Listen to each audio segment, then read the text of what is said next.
Hi, I'm John Schreiber. For over 19 seasons, the New Jersey Performing Arts Center has been the state's premier home to both world-class and community-centered performances. We pride ourselves on presenting something for everyone. That is why we are very proud to partner with the CAUCUS Educational Corporation to produce One-on-One at NJPAC with Steve Adubato. This groundbreaking series features some of the very best talent New Jersey has produced. We're pleased to welcome them and you to the Arts Center. Funding for this edition of One-on-One with Steve Adubato at NJPAC has been provided by TD Bank, Cohn Resnick, Accounting, Tax, and Advisory, where forward thinking creates results. The law firm of Gibbons, PC, Barnabas Health, Life is Better Healthy, the Fidelco Group, Verizon Communications, and by NJ Best, New Jersey's 529 College Savings Plan. Turn a dream into a degree. This is One-on-One. When you first heard that they were doing Charlie Rose and Gayle King, didn't you go, what? People like laughing at others, so I don't mind if the other is me. See, you go right into the character. That's what it is. I'm bringing families together a half an hour each week. Man, I'm doing something special. And so I do feel successful.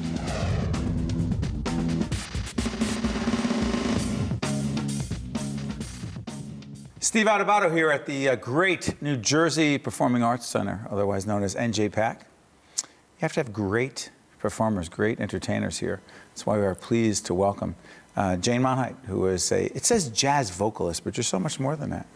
You've been nominated for the Grammys before. You're performing at Birdland, Ella Fitzgerald, right? I just did last week. How much do you love Ella Fitzgerald? Well, she is arguably my main influence when it comes to singers. I mean, I spent probably more time studying her recordings than those of any other vocalist. Studying? Yeah. What do you mean by that? Well, really spending a lot of time with them and, you know, learning her musicality, her way around the harmony, her time feel, the way she handled lyrics, you know. I really just memorized her as a kid and internalized it, and it became a huge part of who I am today.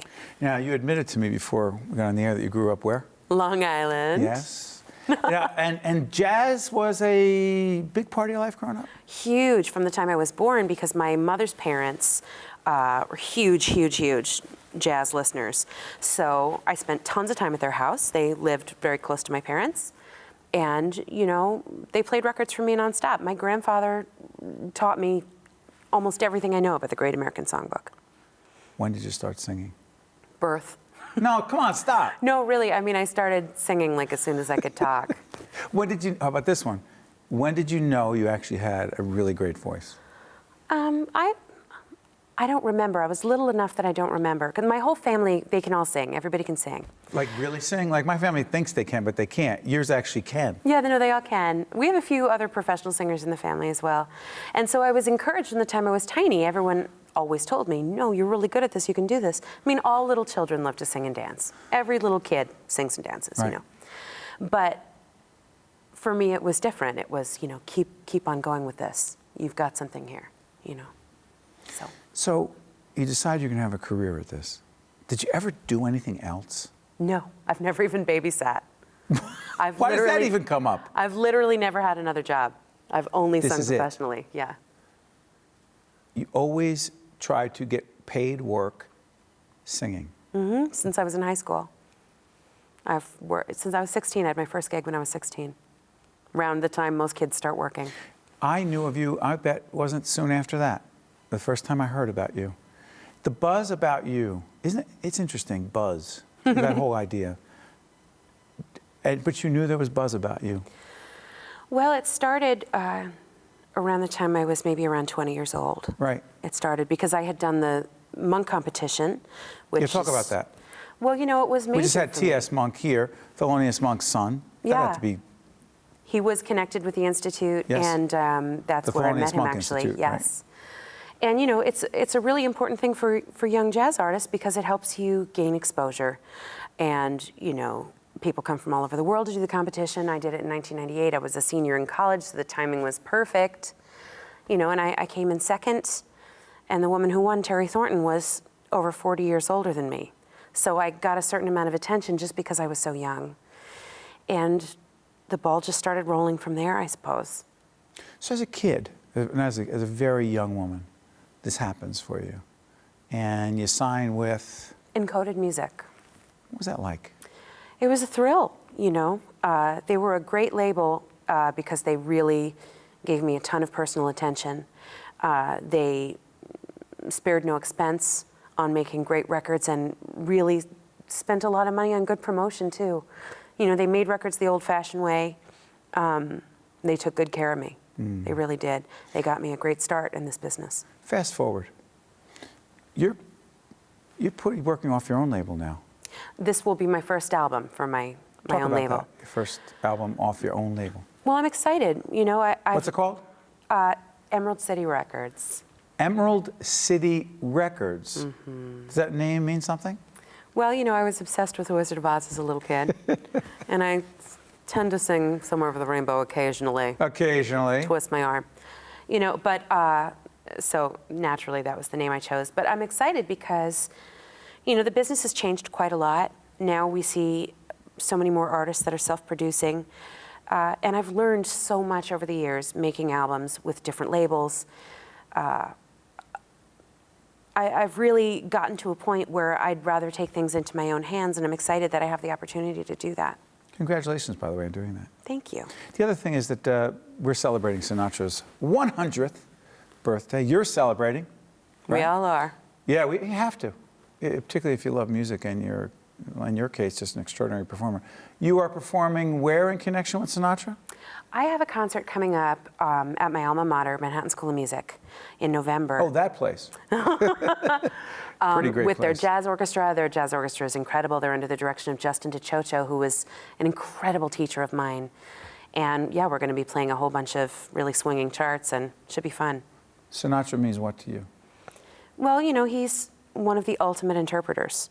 He was an icon for so many reasons, not only because of the way he handled the lyric, but, you know, his incredible vocal control and his swinging. I mean, he was the swingingest singer. Tell folks what that means who may not appreciate it. Well, you know, his sense of time, his feeling of where the beat was, the way he phrased melodies, you know, and just felt rhythm when he sang, the way he sang with the band. You know, it's just so incredibly musical and grooving and beautiful and gorgeous. And I learned so much from him, from listening to him, about how to be a better singer in that regard. When we come back after this break, we're going to be joined by Billy Stritch. Tell everyone who Billy is. Billy Stritch is arguably one of the greatest, you know, piano players, singers, vocal accompanists, composers, arrangers on the planet, and is also a very dear friend. It's always an honor to work with him. So we're going to be talking with Jane and Billy, and then you're going to be performing together? Mm-hmm.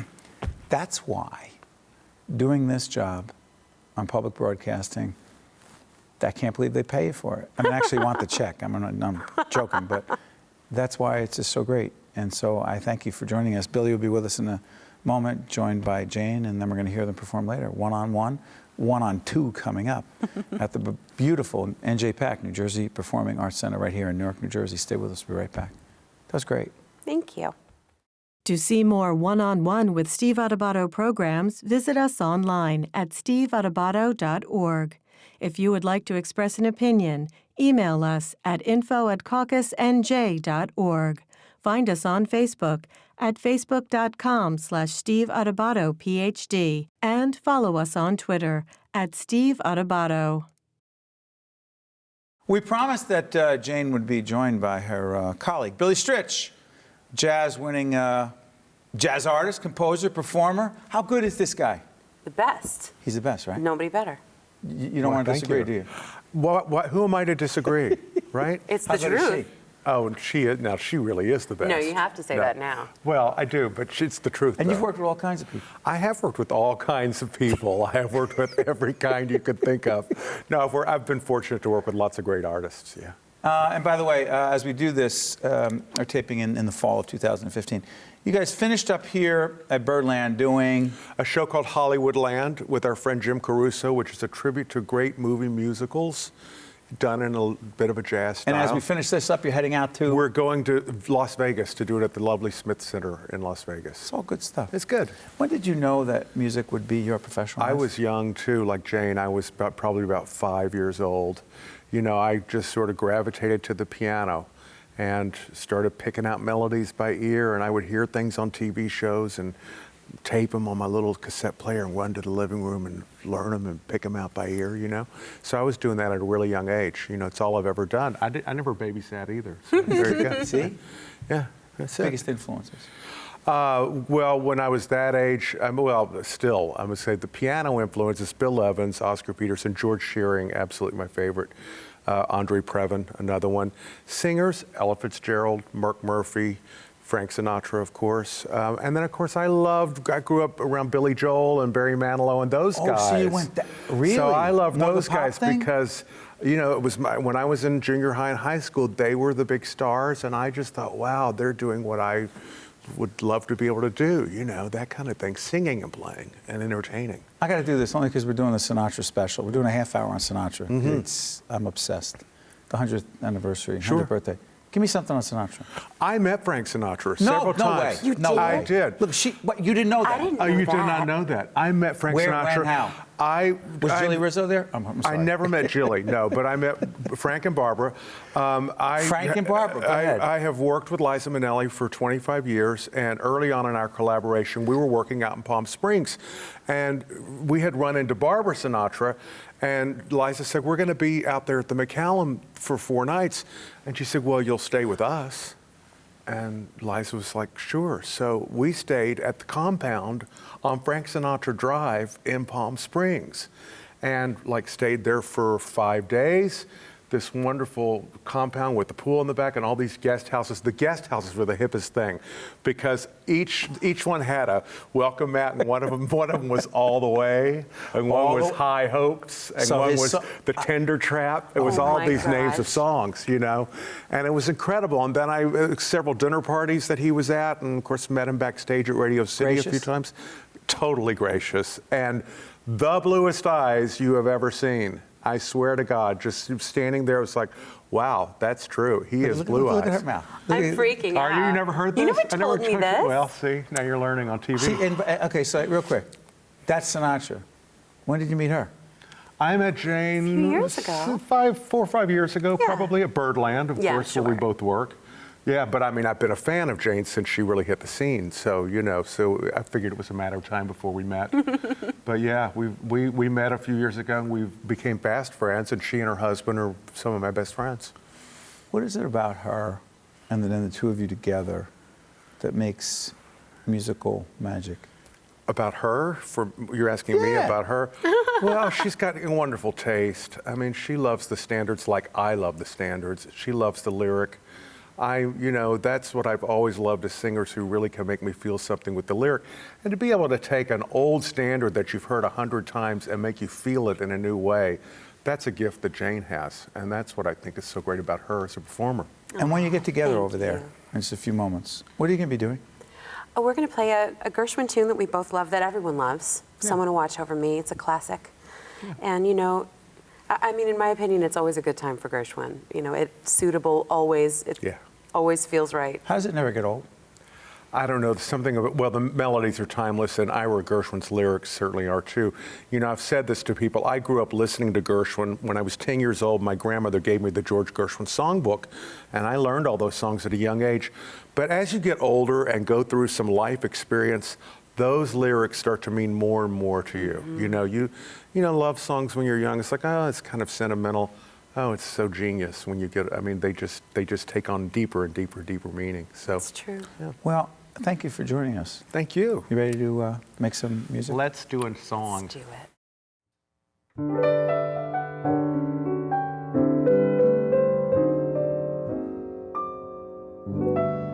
There's a saying old, says that love is blind.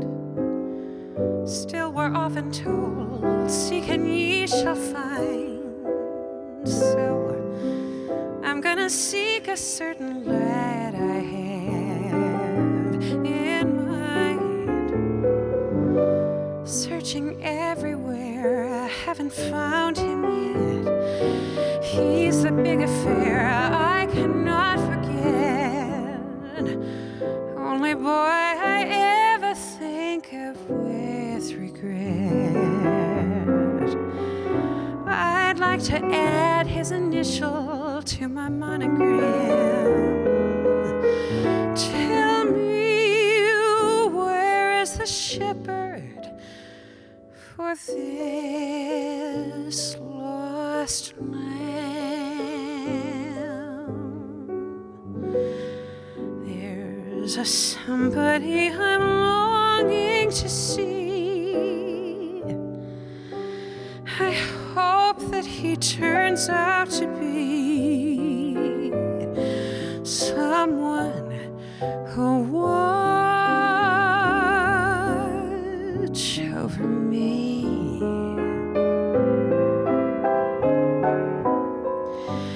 I'm a little lamb who's lost in the wood. I know I could always be good to one who'll watch over me. Although he may not be the man some girls think of as handsome, to my heart he carries the key, the key. Won't you tell him please to put on some speed? Follow my lead, oh how I need someone to watch over me.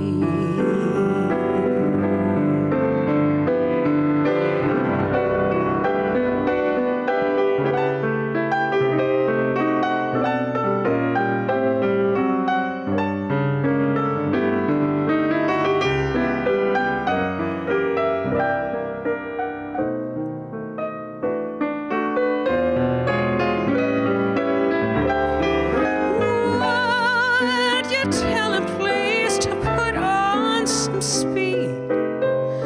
Follow my lead, oh how I need someone to watch over me. Someone to watch over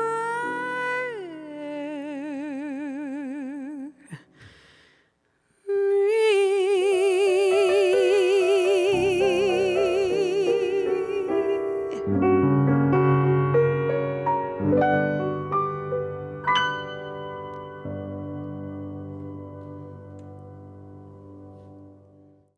To see more one-on-one with Steve Adubato programs, visit us online at steveadubato.org. If you would like to express an opinion, email us at info@caucusnj.org. Find us on Facebook at facebook.com/Steve Adubato PhD and follow us on Twitter at Steve Adubato. We are pleased to welcome Lisa Grimes, Executive Director of Dance New Jersey, and also Randy James, founding artistic director of a group called 10 Hairy Legs. What? Yeah. Started with 5 men.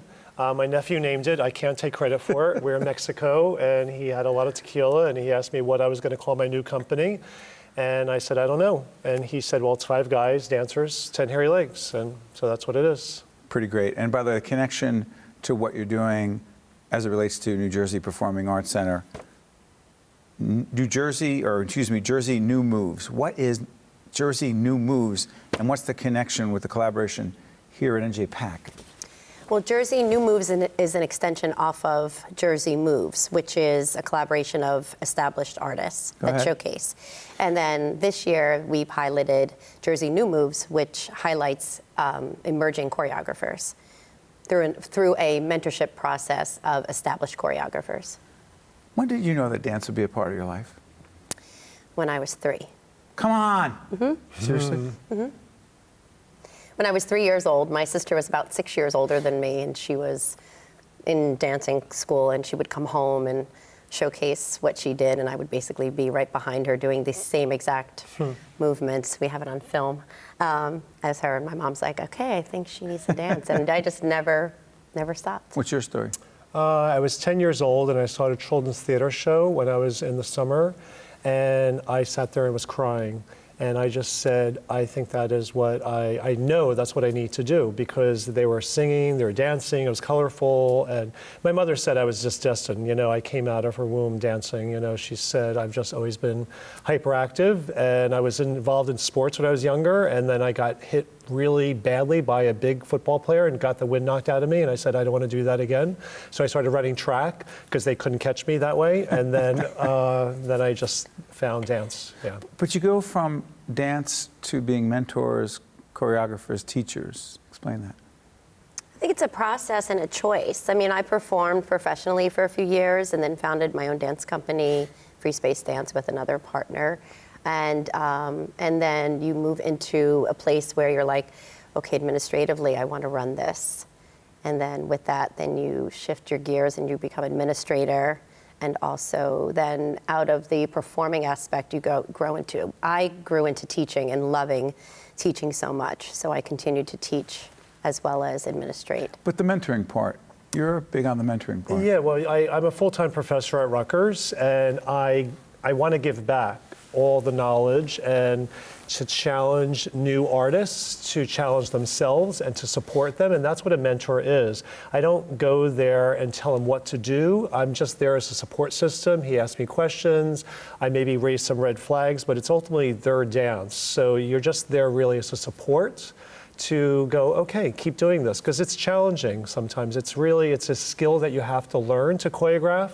And I've had amazing mentors. Bessie Schoenberg was a mentor of mine. The New York Dance Awards are named the Besties after her, things like that. It's just, so I've been privileged to have that kind of partnership with many people in my life. And now I'm really happy to do that for young choreographers. A place like NJPAC, its role in dance and promoting dance, describe it. NJPAC has been such an amazing venue. It has facilitated so many different avenues for emerging choreographers, for established choreographers, their arts and education program that they have. And year after year, they just grow more and more. They also have a dance advisory committee now, which we're a part of. And so all these different collaborations with Dance New Jersey and other artists have just come into fruition from the offerings that they've been able to give us. And they support New Jersey dance, because there's a lot of venues around New Jersey that might have a dance festival for a year and then it disappears for 15 years. But they've made a commitment to dance in New Jersey and to support New Jersey dance, which is really amazing, because this is the premier presenting house in New Jersey. And to have that kind of support is just invaluable. How has dance changed? How has dance changed? Wow. 20, 30 years. Yeah. In the past 20 or 30 years, how has, our business, media, television has changed dramatically. Right. How has dance changed? Some things are the same and some things have changed. You still have to go into the studio, you still have to invent choreography, you have music, you have dancers, all those things are the same, but dancers are better now. They're more better, oh yes, much more technically, yeah. Why? Way better, because they have better teachers, It's been around for a while. The longer you do something, usually the better you get at it. So it's accumulating this knowledge that the pioneers started and then we're building on.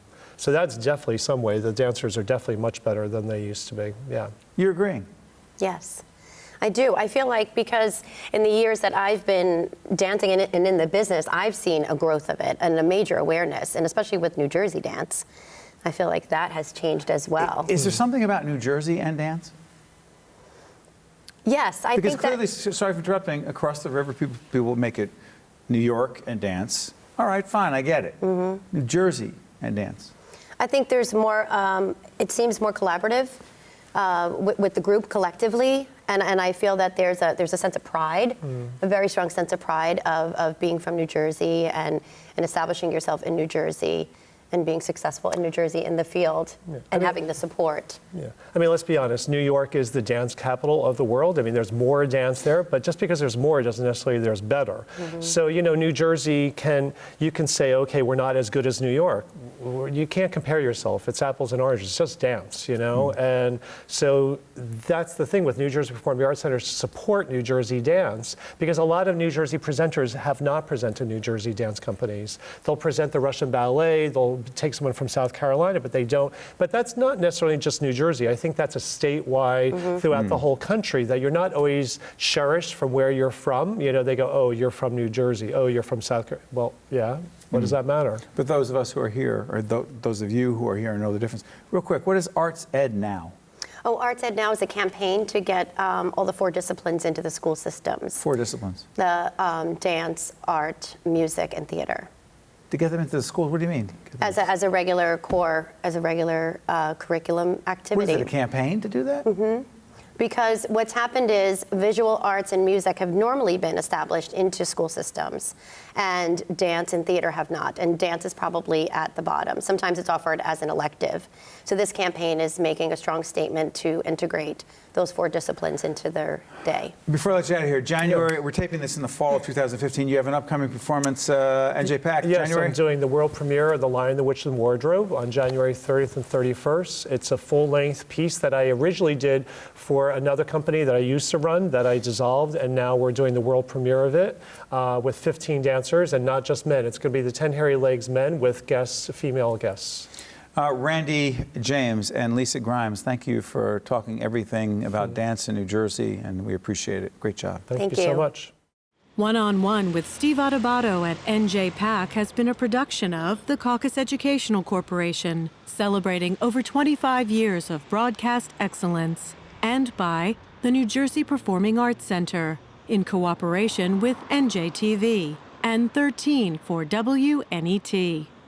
Funding for this edition of One-on-One with Steve Adubato at NJPAC has been provided by TD Bank, Cohn Resnick, the law firm of Gibbons PC, Barnabas Health, the Fidelco Group, Verizon Communications, and by NJ Best. Promotional support provided by NJ.com, Small News, Big News, True Jersey, and by NJ Biz, All Business, All New Jersey. Transportation provided by Airbrook Limousine, serving the metropolitan New York, New Jersey area. Hi, I'm Eric.